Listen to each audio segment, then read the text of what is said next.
the screens, we are also showing you what's happening at the Ithookwe Stadium in Kitui, where today's Mashujaa Day celebrations will take place. We have a team there.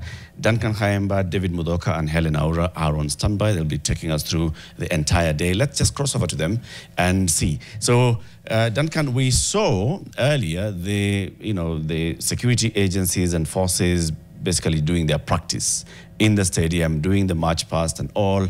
Now we are seeing the pitch is empty, but the stadium looks almost full. What's going on at present? Good morning, Eric, Janet, and Mariam. As you've said, first of all, I've just been asking myself, when you look at the seating arrangement in terms of the protocol, how is it Eric, Janet, Mariam? Is it Mariam, Janet, Eric? But anyway, I'm just trying to see in terms of, or is it seniority that counts, or is it ladies first, and where does that leave you? But as you've said, in terms of the attendance here, my colleague Helen had already touched about that, but my colleague David Mudhoka and Ruga Ival will be shortly engaging the locals just to find out what the issue is. But there are no crowds because this is the first national public holiday or celebration outside Nairobi that we have not witnessed the usual scenes that that are always reported in various sections of the country in terms of people trying to force their way into the stadium, because there are no crowds outside, but the stadium is not packed. The security agencies, the operators are having a fairly easy time allowing people in. In other areas, of course, you remember in June in Homa Bay, residents spent the night into the stadium. The other Mashujaa in Kericho, people even died in trying to access, but here in Kitui, that is not the case. Mudhoka will be talking to his people. They will tell us what the issue is with the Rugal Eval, so maybe we'll dispatch him to go and join their people as I engage my co here on set. Why do I want to forget your name? Helen Aura, to tell us one or two things, because Mashujaa is a very significant event, of course, celebrating the heroes and the heroines in the country, in the community. The significance of this day, from your understanding, and when we talk about this community, who are some of the Mashujaas that this community prides as having one of their own? All right. Thank you so much, Haimba. Just to take you back, remember, since the 2010 Constitution, before then the day was known as Kenyatta Day, but after the 2010 Constitution, then it was changed to Mashujaa Day to ensure all the heroes, the brave warriors, men and women are celebrated in each of their own deserving manner. And here in Ukambani County, as a matter of fact, we have several men and women who are recognized for their efforts. I'm tempted to ask you that, look at the camera. Are celebrated for their efforts. Just to mention a few, we have Kalondu Madheka Balu from Makueni County. We also have Muindi Mbingu. Just to mention also what are some of the things that these men and women were involved in. Muindi Mbingu led the protest to recover land and cattle seized by the British and was a hero for the struggle of independence, as he was arrested in 1952 and he died in detention in 1953, a death that spurred further resistance. We then have Paul Ngei, who was one of the Kapenguria Six, arrested and detained in 1952 with President Jomo Kenyatta at the time during the British colonial resistance. And we also have J.D. Kali, who joined the Mau Mau movement to fight for the Kenyan freedom and was imprisoned by the colonial government. Another key person who is not so much mentioned, Haemba, is Sioki Mau.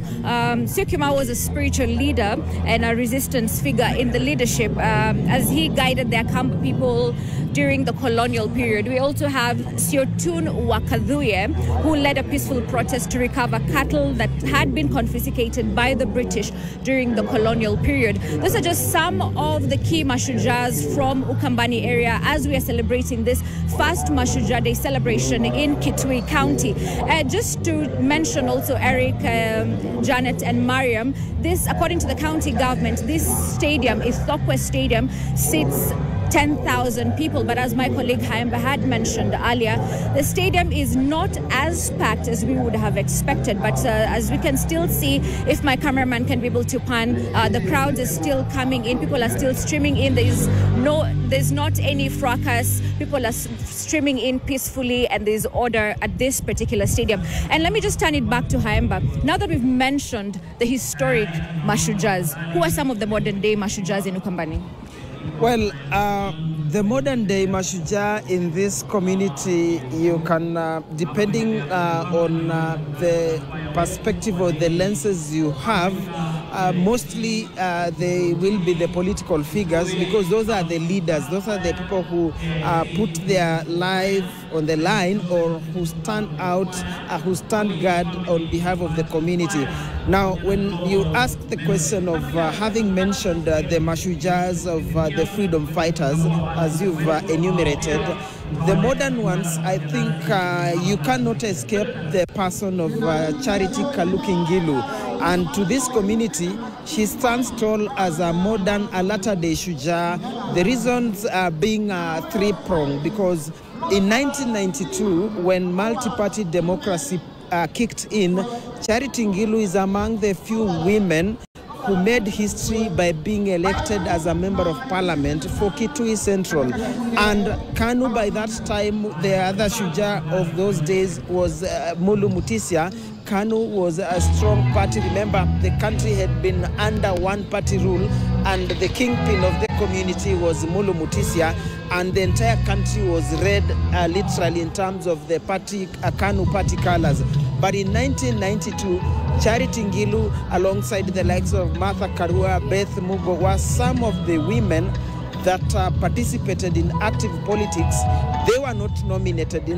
Currently, women are jostling for nominations. Yeah. Charity Ngilu are among those ones that contested and won fair and square, yeah, defeating a very serious candidate. And remember, she vied on a little-known Social Democratic Party. Those days, bigger parties, of course, were Ford Kenya and Ford Asili having split, but Social Democratic Party, little known as it is, Charity Ngilu was able to contest and win. And 5 years later, 1997, she also made history as one of the first female presidential candidates in the history of Kenya. Yeah. Of course, she was vying under the slogan Masani Ngilu.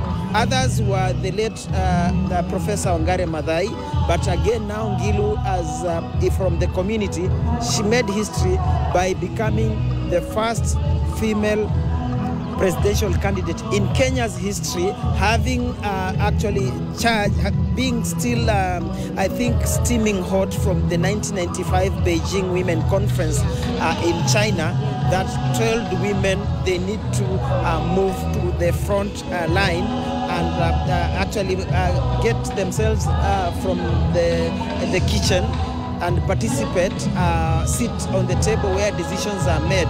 And now, 2017, we also had now Ngilu again being elected as the first governor of Kitui County.